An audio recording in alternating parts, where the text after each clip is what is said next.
Welcome to the seminar, The Evil Diseases of Egypt. I just want to read a little bit of scripture to let you know where I got the title for this seminar from. And that scripture is located in Deuteronomy chapter 7, verse 15. You don't have to turn to it. I'll just read it out to you.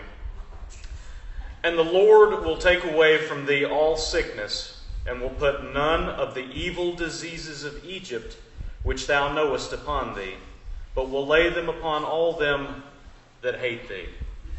Now, when I first read this years ago, I thought that he might have been talking about the plagues that God sent upon the Egyptians.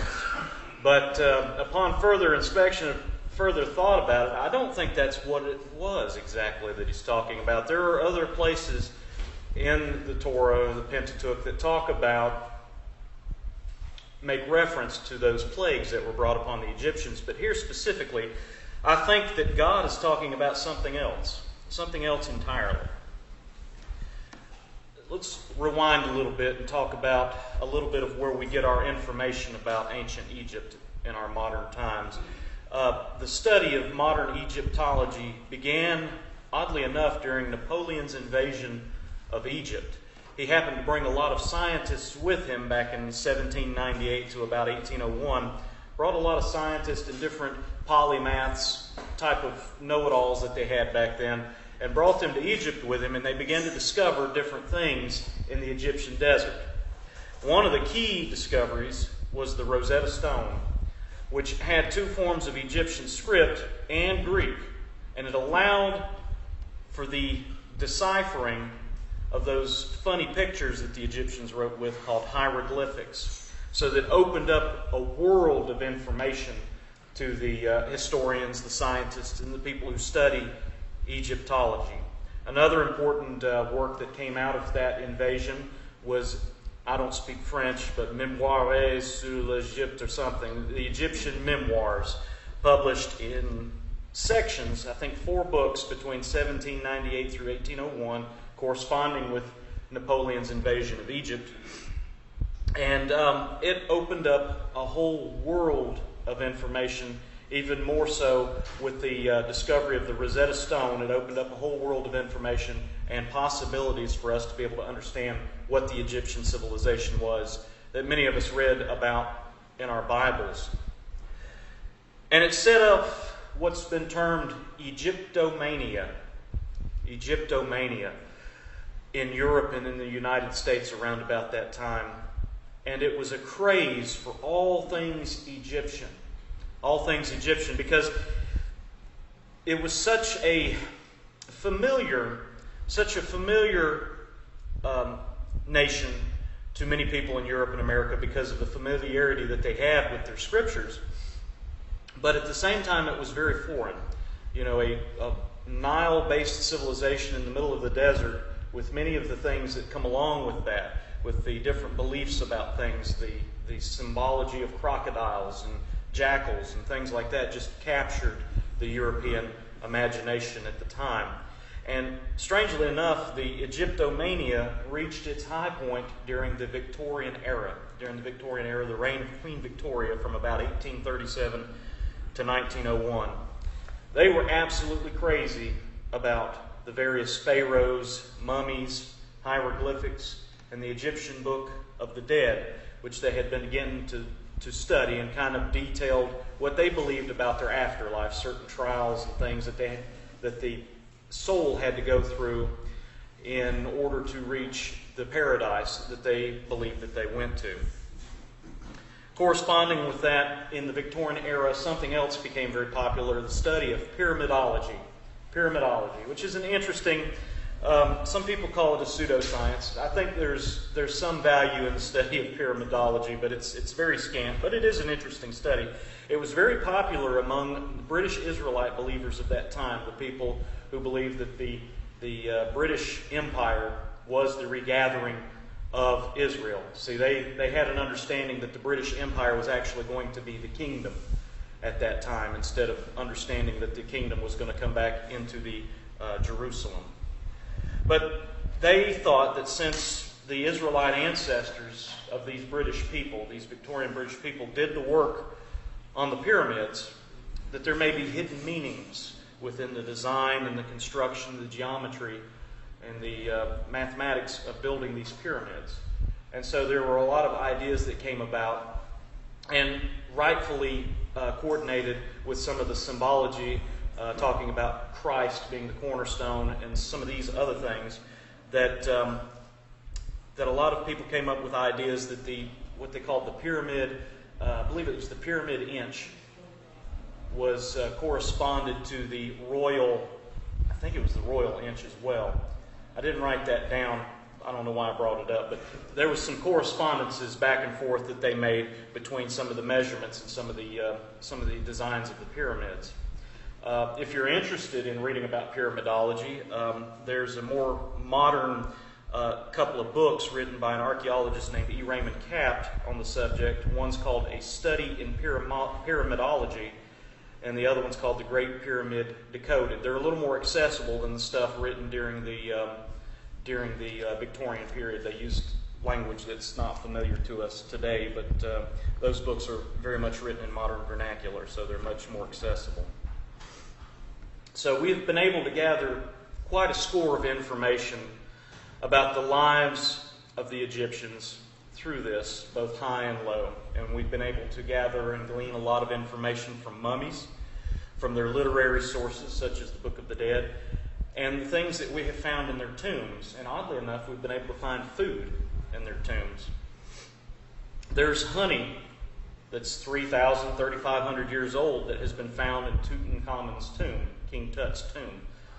And there's also an odd phenomenon that we've found, is that there is food, especially like meat products, such as chicken legs and that sort of thing, that have been mummified.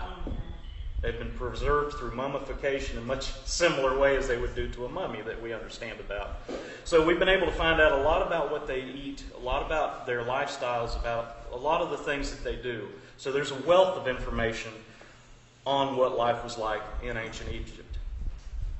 So, tying this back into the scripture we read, can we understand what the scriptures mean when Deuteronomy chapter 7, verse 15 refers to the evil diseases of Egypt? And I think we can. I think there have been a lot of very good educated guesses made as to the evidence that we have been presented with through the mummies, the literary sources, the food, and the dress, and all the different things that we have found there in Egypt and have been able to unlock through the deciphering of the hieroglyphics. Now, I need to throw this disclaimer in there. I'm not a licensed physician. I'm not a nurse. I'm not a nutritionist or yet a dietitian. I am an amateur historian and a Bible student, and any claims that I make are religious and spiritual in nature. I'm not here to give you any kind of medical advice or anything like that. I'm just here to present what I believe the Scripture teaches us in regards to ancient Egypt and the evil diseases of Egypt. God's food laws in Leviticus 11 is the main hub of those particular laws, make it clear to us that certain foods were not clean and to be avoided. And the people I'm speaking to know this. They know this very well. But the Egyptians didn't have the same prohibitions on food as the Israelites when they came out of Egypt. And even the Israelites, when they were in Egypt, they may not have had some of the same prohibitions on the food laws until Moses revealed that to them, revealed God's will for that to them. Now, they had some taboos, such as on the eating of crocodile, because crocodile would have been symbolic of their god that they had. So they would not have touched his sacred animal, the crocodile. And in their world, in the Egyptian world, it was much more of a sacralistic world. It was much more of a world steeped in what we would consider to be traditions and beliefs about the sacredness of things and specific sacrednesses and hierarchies and things like that. And they would have viewed the world through a different lens than we do. We in the modern world tend to view it through a very scientific and removed from any kind of connection to spirituality. We try to quantify things and qualify things without reference to the spiritual, for the most part, in our modern world. Whereas in this world, that was not the case. everything was intertied. There was no such thing as separation of religion and state or state and religion. It was all intimately tied together. It was what you were. That's what made you an Egyptian, was your association with that system that they have. So,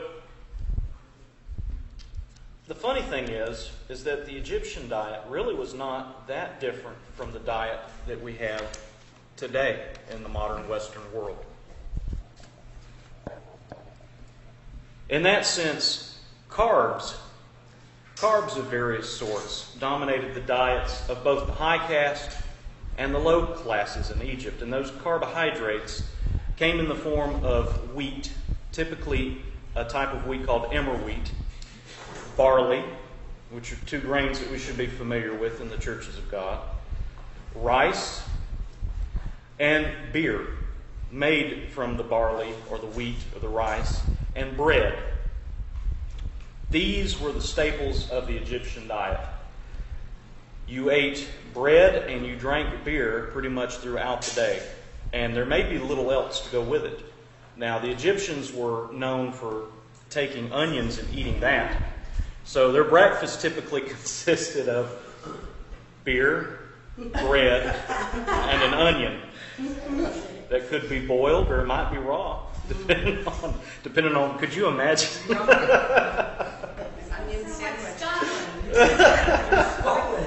My grandma and Bernard is representing Scotland. I'm not saying anything against it, but repetitively, day after day after day, the common laborers, that was their main diet, was to eat bread, onions, and drink beer. Now, the upper caste drank a lot more wine, but beer was still known. Now, a little bit about the beer. It was not the filtered, clean beer, the almost watery type of beer that we know of now in America, American beer. It was much more of like a fermented soup. It was thick. It had pieces of stuff in it, and it was slightly fermented. It had a little bit of alcohol content to it, but it was much more of a soupy type substance that you ate or kind of drank and ate in order to fill up. I mean, it was working people's food. It gave you lots of energy to be able to work throughout the day. It was hearty beer. It was hearty beer. It was hearty beer, even heartier than that Scottish Guinness or any of that stuff. It was much heartier than that. God likes the good stuff. Oh, I got you. Okay. Well, you might like that Egyptian beer. We'll have to come up with some homebrew on that. I already mentioned the onions dominated. Onions were working people's vegetables. But some of the other vegetables and various plant-based foods that they had were garlic. They had a lot of garlic. Hey, no complaints here. You either. They ate a lot of lentils, which is a pulse or a legume. They ate lotus. I don't know how many people have actually eaten lotus flower before. You can get it at Asian markets. They have. Yeah. Mixed in curry. Could have been. I've had it. It's just kind of a thick, I don't know, it's kind of bready. It's like a thick starchy plant. It's filling. But the one I had was kind of candied, so it was a little bit, it probably tasted better than it should have. They also ate papyrus, believe it or not. Papyrus was a staple for them. There's another tuber called tiger nut that was eaten among the Egyptians. Okra, believe it or not, so I would be in for that. And then something, I'm not sure if I'm pronouncing this correctly, but molokia, it's kind of like a green leafy vegetable soup that was pretty common for the Egyptians. Some of the other things that they ate were dates, figs, grapes. They had various types of melons. And they had carob, which is sort of like legumes, chocolatey legumes in a pod. Yes, they ate leeks as well. Yep, you're right about that. I wish I could get everything down. But that's why I've got you guys. All right, some of the herbs and seasonings that they had coriander or cilantro. They had nigella.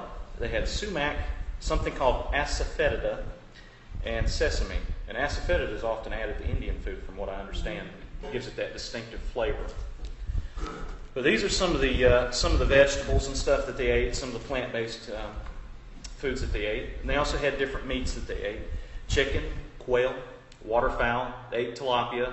Now, tilapia back then might have been more clean than it is now. I consider tilapia to be unclean because of some practices around that. And I can talk to you about that later if you want to hear about that. But they ate beef, sheep, goat, and they had dairy. They had milk. So all of this so far sounds much like some of the stuff that we would eat today. I mean, the diet was very similar to what would be considered maybe a little bit better of a typical American diet. But then we come into what they were eating that wasn't so good. They ate pork. Now, there's some argument back and forth as to what dates and times that pork may have became a taboo food, but from what I've been able to gather during the time of the captivity of Israel, they were eating pork. A lot of the common folk ate mice, and they ate hedgehogs. They ate hedgehogs. What they would do is they would take, because hedgehogs have spines. So what they would do is they would take the hedgehog and they would off him, and then they would put him in a clay pot and then cook the clay until the hedgehog was done on the inside, and they would bust the clay pot, and that would knock the spines off. And then they would go at it from there. It's kind of weird, and then they ate catfish out of the river. There were lots of nasty things that they ate out of that river, and a lot of nasty things that they did to that river. I'm speaking of the Nile. And one of the other things that they ate, which is, I can't imagine, but they ate hyena. And there was a practice around eating hyena. It was a practice around eating hyena much similar to the way that people make, pate today? They would force feed the hyena until it got really fat, and then they would off it, and then they would eat it. So they would fatten their hyenas and eat them that way. So there were some of the very nasty things that they ate. Like I said, they didn't have prohibitions on the types of foods that they would eat like the Israelites would. Although, like I did mention, they did not eat crocodile because that was associated with one of their high gods. Now, I mentioned earlier that honey was widely available. Honey was widely available. And it was used mainly as a sweetener for different things, sort of how we do it today. They had candies, and they had cookies, and they had sweetened breads, and they had all kinds of things like that, and they ate them quite a bit. Matter of fact, there was one thing that they used to do to determine if they had too much sugar in their blood, is they would relieve themselves by an anthill, and if the ants attacked the urine, they knew that they had too much sugar in their blood. There's a blood sugar shack. Here, let me take you for the outside. I can save a lot of money.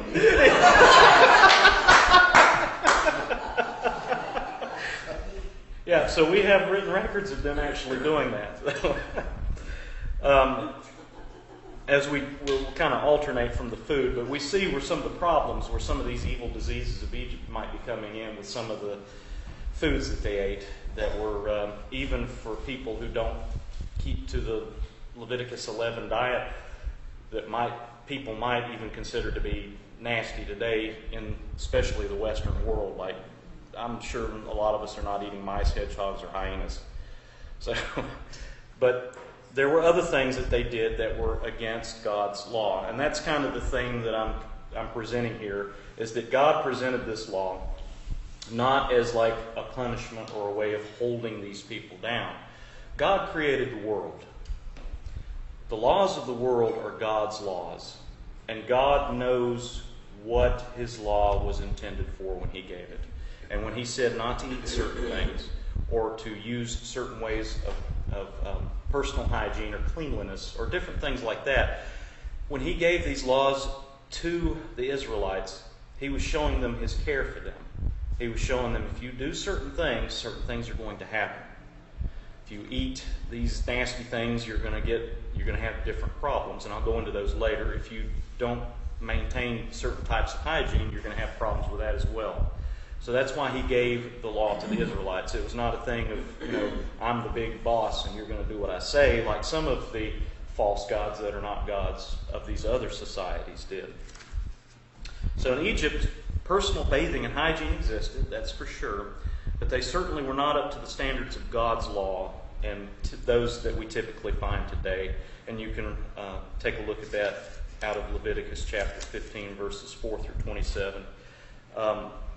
Human waste in Egypt was often just tossed into the Nile, much the same way as various cultures do it as well, such as the Ganges River. Yeah.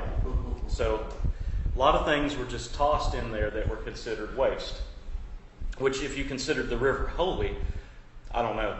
Like I said, there were different ideas about things there. And we can look at Deuteronomy chapter 23, verses 12 and 13 for that as well, as to why we shouldn't do that. God called for his Israelite people to go outside of the camp, to actually carry their own peg or shovel or whatever you want to call it, carry that with them in their kit, go outside of the camp, take care of business, and cover it back up. And then to use clean water to wash up with. Much the same way as, like, I've done a lot of camping, a lot of backpacking, and that's the same method that I use, and you often take like maybe a stick and stick it in the place where you've done that, just to let people know not to dig back here. Mm-hmm. So, yeah, I mean, it's also the concept of a latrine in the military. If you're, or in the Boy Scouts, when I was in the Boy Scouts, you could go camp, and you would set up a specified place for this that was a certain distance outside of your camp, just so that the diseases wouldn't spread back into the camp. They didn't have those kind of standards in Egypt. But God, in his all-knowing wisdom, gave that to the Israelites. Another thing I'm going to mention, just in passing, that I found was that crocodile dung was used as a form of birth control in Egypt. Yeah, that's all I'm going to say on that. So, sick people were not quarantined. Not quarantined. Whereas in God's law, we're instructed to quarantine sick people. Although you look at our vaccinations, and you have to get a little grossed out with that too. Yeah, the vaccines, yeah. Yeah. Yeah. So, yeah, sick people quarantined. Not healthy people quarantined, just sick people quarantined. How long is it? Sick people. Yeah, but they're quarantined, and then when their sickness was over with, then they would be washed, their clothes washed. Common sense things that we just know instinctively to do these days because the law is written on our heart. But back then they may not have known such things, and that was not something the Egyptians practiced. Whatever you think about tattooing, it did exist in Egypt. Types of tattooing and scarification and different types of things that they would do to honor the dead or to do the various rituals that they had. But those sterilization processes that we know of from Leviticus chapter 19, verse 28, the sterilization processes and procedures did not exist for the Egyptians in the same way. I mean, like I said, they used crocodile dung for cleaning things and various other things. Their idea, their magical religious system of thought that said that since this crocodile god is a high god, then things that come from him will be holy and make me clean. So they didn't have those type of procedures. Once again, showing the wisdom of God that he gave to his Israel people. And then also, just to touch on, they worshipped false gods, which we know. Practiced magic, divination, mediumship. They basically consulted with demons and familiar spirits and all that type of thing. That were feeding them all kinds of misinformation, which may be where some of these weird, strange practices come from. And we know Leviticus 19, chapter 31, tells us not to mess with those things. And the whole episode of Saul and the witch vendor should reinforce that for us as well. In fact, much of God's law, as I've mentioned, was given by God to Moses, and it's understandable that they would address many of the practices with which the Israelites would have been familiar in Egypt. They had just come out of captivity. They were there getting the law, and they would have been familiar with Egyptian practices, and they probably would have been somewhat accustomed and acculturated to the Egyptian way of life and ways of doing things. And so a lot of the law that's contained within our Pentateuch addresses those practices that were familiar to them in Egypt and maybe in the surrounding area as well. And as I mentioned, God's law works. God's law is there. God's law is holy. And because God made the world. And God, when you come into His family, when you come into an understanding, a belief in the kingdom message and in Jesus Christ, He wants you to have a healthy life. He wants you to have a certain amount of wealth. He wants you to have a certain amount of ability to be cared for. I mean, God wants to take care of you in His own way. And He's not going to give you laws that will kill you intentionally. Right. He's not going to give you things that are to harm you or to disfigure you in some way. He wants you to know the truth, and He wants you to know Him. And the things that they did in Egypt, it defies logic. I mean, I guess I'm looking at this from a modern perspective, but to me it defies logic. And I guess the best way that I can explain the law is from the words of Christ Himself from Matthew chapter 22, and this is verses 37 through 40. Thou shalt love thy God with all thy...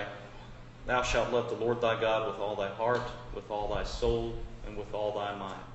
This is the first and great commandment. And the second is like unto it, thou shalt love thy neighbor as thyself. On these two commandments hang all the law and the prophets. Christ summarized the law that way. And that doesn't negate the law. It just shows the intention behind the law. All right, so continuing back to what were the evil diseases of Egypt? What were the evil diseases of Egypt? And it should come as no surprise to any of us that many of these diseases are the same diseases that plague us now, that plague the Western world in modern days, because they are diseases that come from not following God's laws. They're diseases of affluence. And when I say affluence, they're diseases that come about because of our wealth in this world. So, these are a collection of the diseases of Egypt that I was able to collect together, that they have been able to diagnose. Obesity, heart disease, diabetes, and I mentioned the ants in the urine, gout, tuberculosis, atherosclerosis, the clogging of the arteries, various worm infections.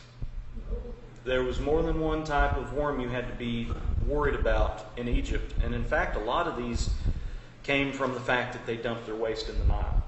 They would also bathe in the Nile. So they would catch parasites from the Nile. I mean, parasitic infections or infestations are probably way more common in America too. A lot of times people don't even check for that. Yeah, you're That's right not about the that. first thing that, for example, a physician in America, that's not the first thing that they look for. No, they don't even when you tell them to. They don't, that's true. Because when I got back from India, I had dysentery and I had a parasite. I will tell you. And tried to get an American doctor. My wife ended up getting an Indian doctor that she knew, that told my physician what it probably was. And how to treat it because of the type And where it treat was. it. This is because of ignorance, you think? No, they just, Yeah, they don't- That's what I'm saying. They don't think about, They yeah. don't want to think about it. Even though he'd been to India, Yeah. it should be clear. Yeah, no, he wouldn't. It's going to be something else. So I ended up No, it has to be something. doing it the natural way. I got wormwood and black walnut and other things that I had. And it took 2 months, 3 months for me to finally get rid of it. Oh yeah, but the modern medicine, the guys with the PhDs that charge $800 for a visit, no, they wouldn't. Even though they were told this is probably what it was. No, it's not in our paradigm of looking at it. Yeah. Yeah, I bet you'll have a lot to say about some of this stuff here in a minute. You want to talk about Petri dishes? confidentiality. I'm sure. This one. All right, and then continuing on, I've got a few more. We've got malaria, polio, various respiratory issues. Now, that mainly came from the fact that they lived in sandstorms, and that particles from those sandstorms would get lodged in their lungs. Today, most of the particles getting lodged in people's lungs is frankly from smoking or the use of inhaled tobacco or marijuana or things like that. So they had similar respiratory issues to the ones that we have now. Cancer, hypertension and stroke, tetanus and hepatitis, which often occurred through the scarification and tattooing that they did without the proper sterilization techniques. CDC, these are, as of 2017, I'm sure it's changed since then, but as of 2017, these are the top diseases plaguing America according to the CDC, and see if you can see how many of them correspond. Number 1, heart disease. Number 2, cancer. Number 3 is respiratory issues. 4 is stroke. 5 is Alzheimer's. Now, they may not have known about Alzheimer's. I'm not sure how easy that is to determine from preserved remains from the time, but it could have been something that they had even back then as well. 6, diabetes. I had a 7, but actually I didn't. 7, influenza and pneumonia. Number 8, obesity. Number 9, kidney disease. Number 10, suicide. And number 11, liver disease. So, just to kind of wrap up my part of it, I think that God brought judgment on the Egyptians for refusing to obey Him. And let's be honest, the Egyptians were not that far removed from Noah. Noah had 3 sons, and in the Genesis 10 Table of Nations, you can trace them out. Noah had 3 sons. He had Shem, Ham, and Japheth. Ham is from whom the Egyptians are descended. They're called Mitzrayim. Even in Hebrew, they're referred to as Mitzrayim. That's one of the sons of Ham. And then we know that the Israelites came from the line of Shem through, and I'm skipping a few, Eber, Abraham, into Isaac and Jacob, and then the 12 sons of Jacob. So, at some point, the ancestors of the Egyptians had knowledge of God. But as Paul reminds us, that often gets thrown out, and then you start seeing a tree or a bird, and you start worshiping that instead of the invisible God that commands all those things. But there was a judgment of God upon these people for the various things that they were doing. Worshiping false gods, eating the wrong things, not following the laws that even sometimes nature tends to give us as common sense. But when He brought these Israelites, a people that He had selected specifically unto Him, and we know that through time that was revealed that that was the people from whom our Savior was to come from. But He selected that people unto Himself for that mission. And He gave them the laws and all those things in order that they might be a holy people and separate from the other peoples of the earth. And whenever they turned from those laws and judgments and commandments, and the whole 9 that He had given them, then His judgment was upon them in the same way that it would be upon these Egyptians. And it's the same way in the world today.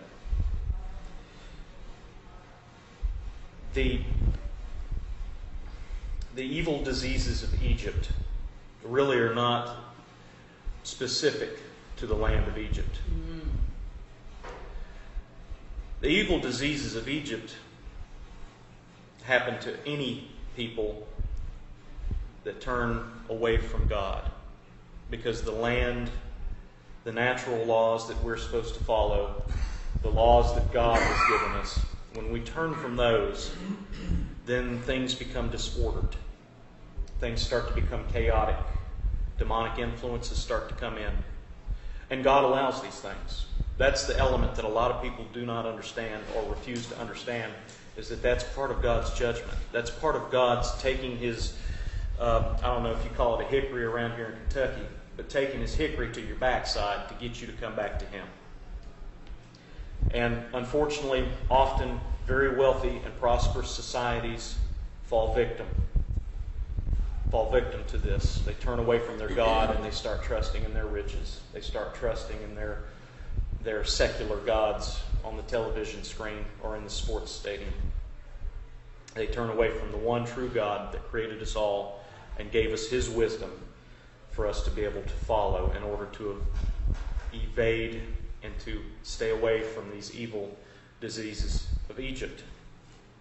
So, I want to open up the floor, and if anybody has anything that they'd like to talk about that corresponds to any of these things that I brought up, or wants to talk about anything really that kind of spins off from what I've been talking about, maybe some testimony from your own life or various things that you would like to bring up to help us all to get better, in a sense, like swords, sharpening swords, so that we can all share.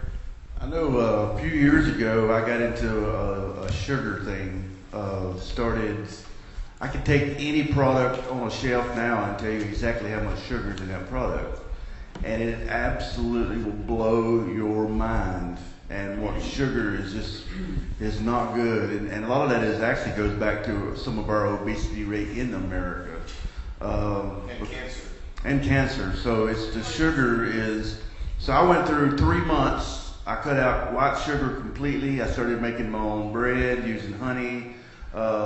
Didn't drink sodas. Didn't drink sweet tea, which is kind of against my religion in North Carolina. Just did that, but I was so sick and detoxing for 3 months. Now I need to get back on that kick and start it all over again. But man, it is hard to go into any grocery store and buy anything. I mean, it's just almost like you just need to start eating grass today because of everything so full of bad things. So I read in World War I, and of course red meat's another thing that we just kind of really overeat. And in World War I can't remember what country it was, but when Hitler went in, they took out, stole all of this country's meat. I mean, all of everything they kind of eat. Mm-hmm. And they got a graph and showed to where their cancer rates actually got better because of that. And then once the war was over, the country went back to doing what they always done, and their cancer rate got worse. I think that was Norway. It might have been. Yeah, pretty sure that was Norway that happened to. Because I remember reading that same article. Yeah, so it is, I mean, it's almost like now with GMOs and everything that we do, it's just almost, it's just about doomed. You can't go anywhere and eat anything really, really, really healthy. It's just tough. Yeah, the rise of GMOs and all that other stuff, to me, that's more of God's judgment upon this people. Because we've taken food and we've completely devalued it. I don't know. Well, that's also rooted in... Yeah, Michael has the next microphone. You know, that's also rooted in greed. Mm-hmm. You know, the GMOs are going to make... We're not going to follow God's law. We're going to genetically modify the food so that the insects and the diseases and the blight, you know, will have a greater crop and make more profit. In talking about the... Sorry? Yeah, the seeds won't be produced either, in the GMO seeds. What's really interesting about this subject, about not just the diseases, having been to India and have seen the correlation between all of the things they do backwards there. They don't follow God's law. They don't know. Their entire society was not forged on the scriptures. They're in complete ignorance of God's law. And then you have demonic influence over there. And what's really interesting is that Bernard did that study a couple years ago online with us on the judgments of the Lord, because you mentioned that. And a lot of it was tied to the fact that a lot of the things happening in Egypt, God was pronouncing judgment on the demons. Because all those gods, the crocodile god you mentioned, Anubis, and all these other gods of Egypt, these are real entities that, you know, were in the country. And so God was pronouncing judgment, and these entities were the ones that, you know, were promoting the unclean food laws and that. So God was pronouncing judgment on these demonic spirits in Egypt in order to show them he was a true God, especially also to the Hebrews. And I got to see a lot of that in India. You know, we are so detached from the fact that there's a spiritual world that exists outside of ours.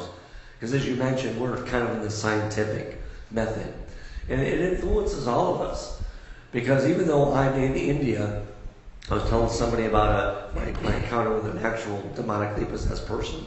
I'm not going to retell the whole story here, but there was a person that went into convulsions, you know, and my first reaction as an American, she's having an epileptic or a grand mal seizure, you know, and she's flopping around like that, and I went over to lay hands on her to, you know, ask God to please help calm the seizure. And I'm in a village that had never seen a white man, ever. Never saw a white man before.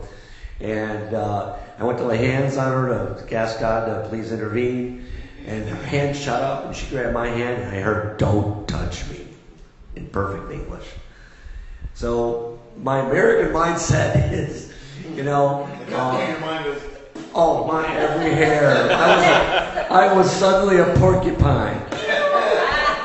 All right, we're not dealing with an epileptic seizure, which would have been much more comfortable.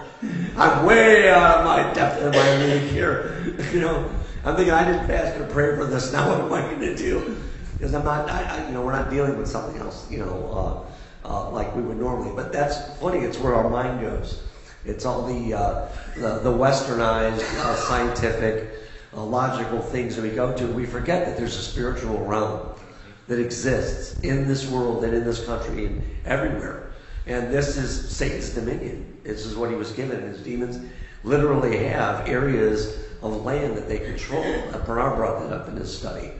And so when God's pronouncing judgment, it's the food laws and everything that they're doing, the diseases they're suffering are brought on by this demonic realm that exists out there. And so thankfully we know as we're celebrating the feast that God is reclaiming not just his people to bring them back to him, but ultimately as we go through this feast, we're discovering that God is reclaiming all the nations through his son and through Israel to bring them back to him.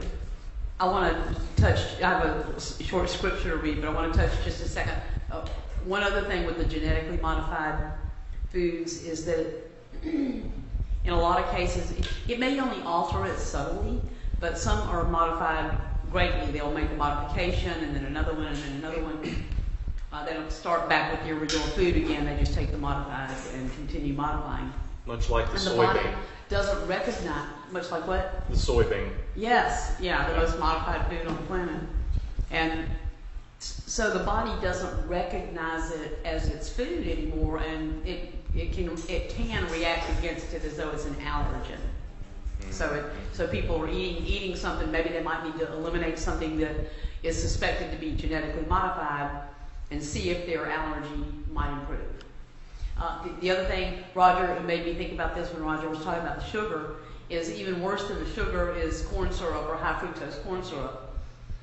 People, a long time ago, they did a study, and people who were given the same amount of calories on some sweet thing that was sugar, like a candy bar, as compared to the high fructose corn syrup or the corn syrup in the sodas, the corn syrup, they gained a significant percentage more weight. I mean, I can't remember what it was. It was, I don't know, a lot. I almost want to say 50% or more weight, same amount of calories, just a different substance for the sweetener.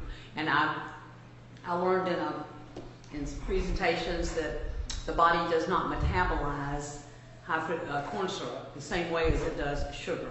So if you had to choose between the two of them, sugar would be better. And looking on reading your labels, definitely avoid the high fructose corn syrup. And less processed. The less processed you The get. less processed, the less Raw definitely. cane The more, sugar or honey, those types of things. Better than the white beet sugar is going to be highly modified. So if it doesn't say cane sugar, it probably is beet sugar. You probably just shouldn't even buy it. Right. Don't And buy then sugar at Walmart. Just from what you were talking about with the mouse, it just took me straight to Isaiah 66, that verse 17. Those who sanctify themselves and purify themselves to go to the gardens after an idol in the midst, eating swine's flesh and the abomination and the mouse, shall be consumed together, says Yahweh. Very good. That was Isaiah, so that was the Babylonian captivity. That was quite a bit after the Egyptian. Well, even the future captivity that we're going to go into, it's going to be important to keep God's dietary laws as well. We're not going to need to be eating mice and all those other things, and pork and swine, even though that may be what's there. Just have to trust God for what He's going to provide for us. Yeah, that's something I think you have to decide ahead of time. Yeah. I'm just not going to. God's going to have to provide something else for me, or I'll just starve. Yeah. We have actually, I have 3 biological children, and over the years have taken in 17. And one of those is Boyd and James. And Jeremiah remembers when he first met James, he was, to say he's unpolished is an understatement. He had no one that really cared for him. He was extremely heavy. I would not know how many pounds to put on him, but he's probably only about 5'6", and he might have been pushing 260 in the beginning. Yeah, with no lean muscle mass. No lean muscle mass. He was just round. Yeah. And had a really horrific past. No one had really cared for him, and my kids brought him home in middle school, and little by little he just kind of became part of our family. But he would go back and forth, and he did a lot of drugs and a lot of bad things. Alcohol, great amount of alcohol, great deal of drugs. And as he got older and kind of understood the fact that I loved him and I cared for him whether he was mine or not, little by little he came out of the drugs and was doing really well on that aspect. He was still extremely heavy, and he had made the decision that he was going to quit sugar. And he was hoping that that would help him feel better, and he has transformed. And it's not just the fact that he is about a third the size he was.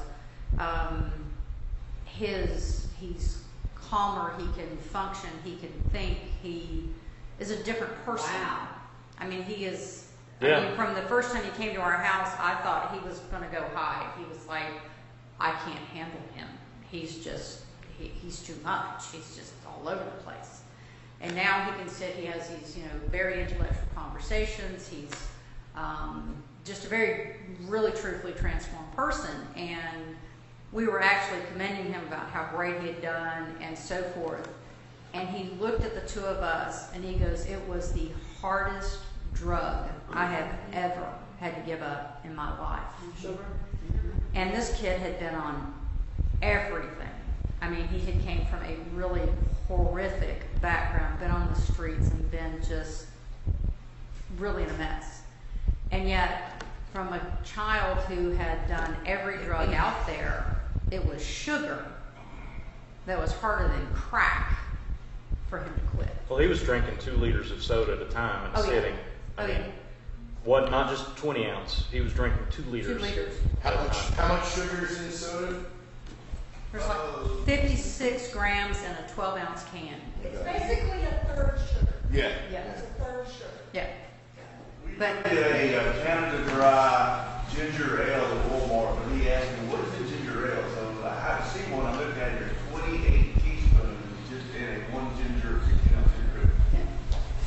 But that was something that the fact that it wasn't like this kid, did a few casual drugs. I mean, he was addicted to some of the most horrific, harsh drugs out there, and yet he classified sugar as the hardest drug he'd ever quit.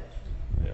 And he's still extremely mindful of it because he actually truly has the perspective from doing other things that sugar is actually a drug.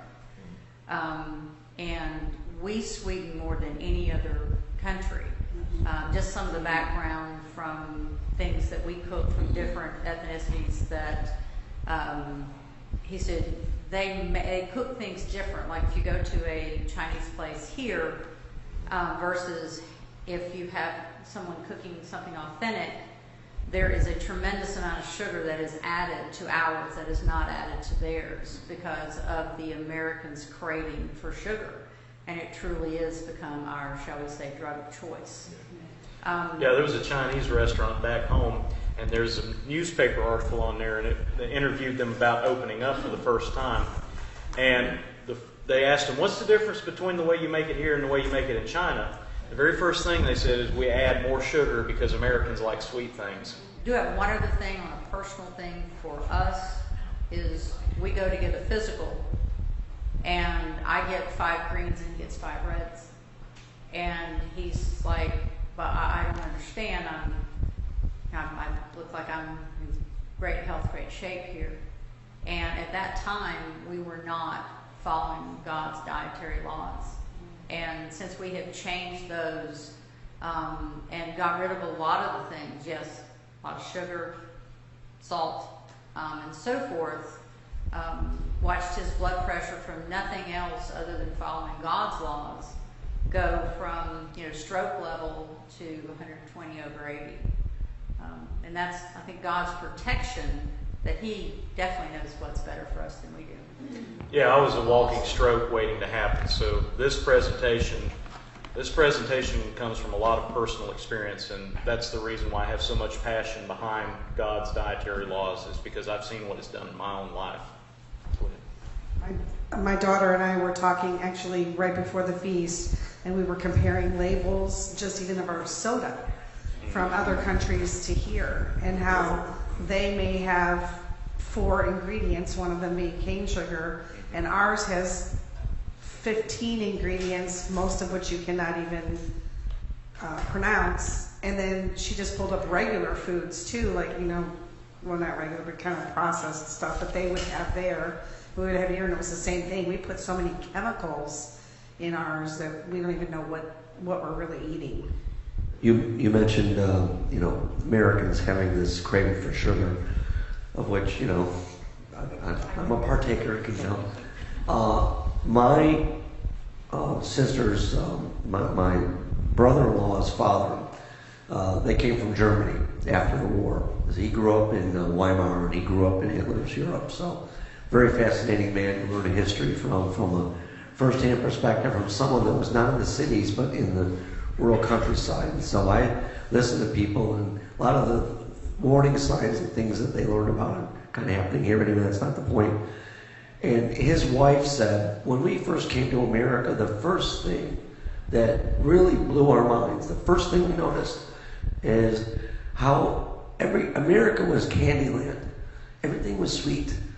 Nowhere in Europe in the diet, we have cheeses and meats and things, but come to America and even your bread is sweet. She said it's like it was like a candy store when we came to. This is back in the early 1950s that they came here, and so this is something that has, in a way, plagued us as a nation for a long time, in terms of all of the additives, the sugar sweeteners we put in our food. And again, I think you mentioned the prosperity that all gets added in there as our prosperity goes up. So too do we poison ourselves with things that aren't good for us. I just want to make a small comment about children not liking vegetables.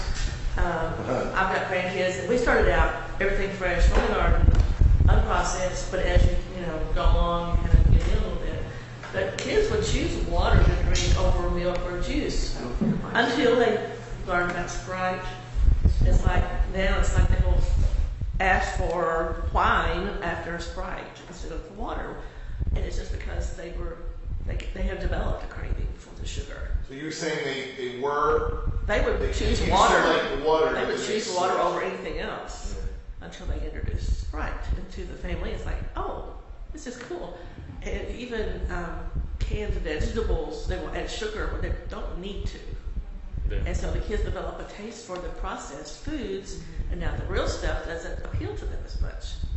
And it's just a constant battle with kids. Sure is. A lot of our foods, a lot of things in our society in general are designed to be addictive because they want you to keep buying it, and buying more and more and more of it.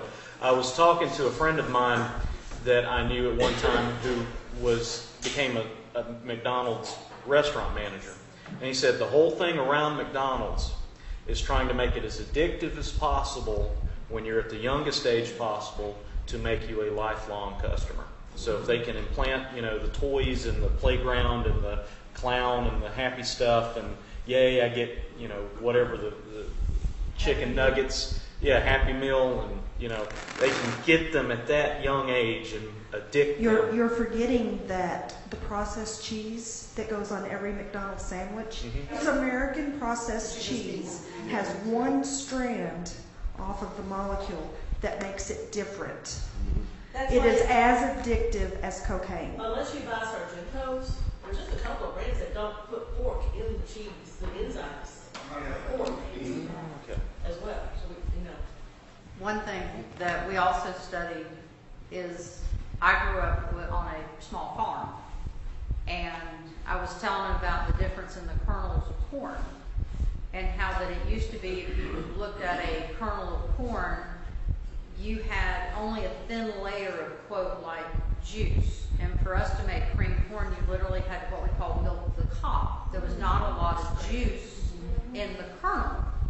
And now if you take a kernel, there is literally, it goes all over the place, and there's a little slither, and I do mean a tiny, maybe 10% or less slither in the center that is actually the meat and nutrition.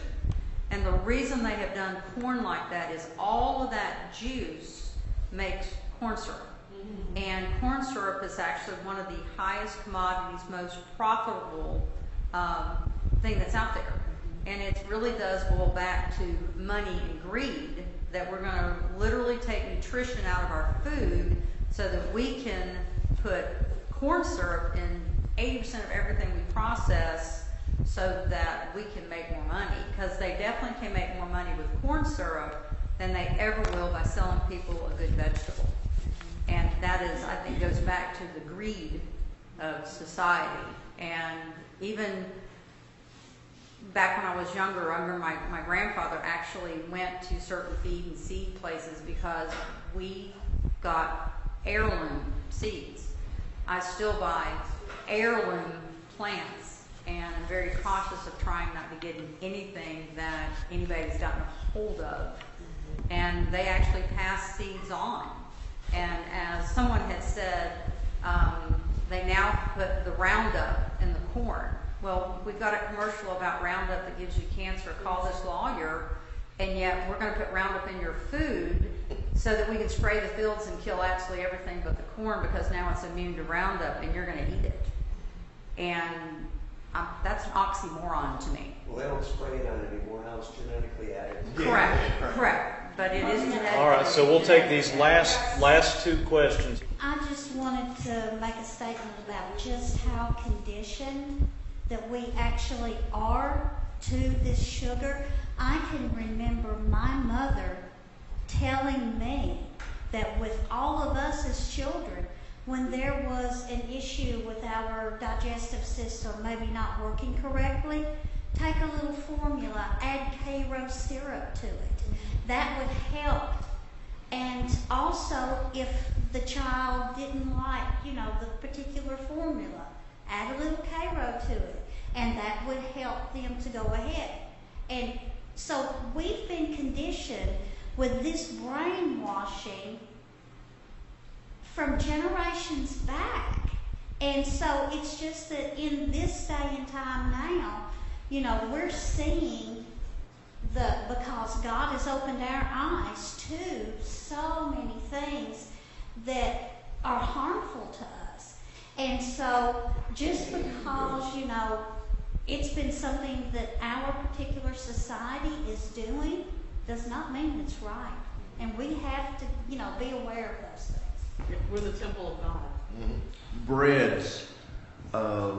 There is not a white bread on the market that's edible. Not one of it. If it's not whole wheat, you're history. So what I found out about wheat, when the wheat is grown, the berry has 3 different components in that berry. Americans take those berries and they split it up, and they use one part for cattle feed, one part for cereal, the other part they make bread, and then it synthetically come around and try to shoot the nutrients back in it. So I didn't know what gluten-free meant here a few years ago. I didn't know what, I'm gluten-free. So it was the bread, the flour people couldn't have.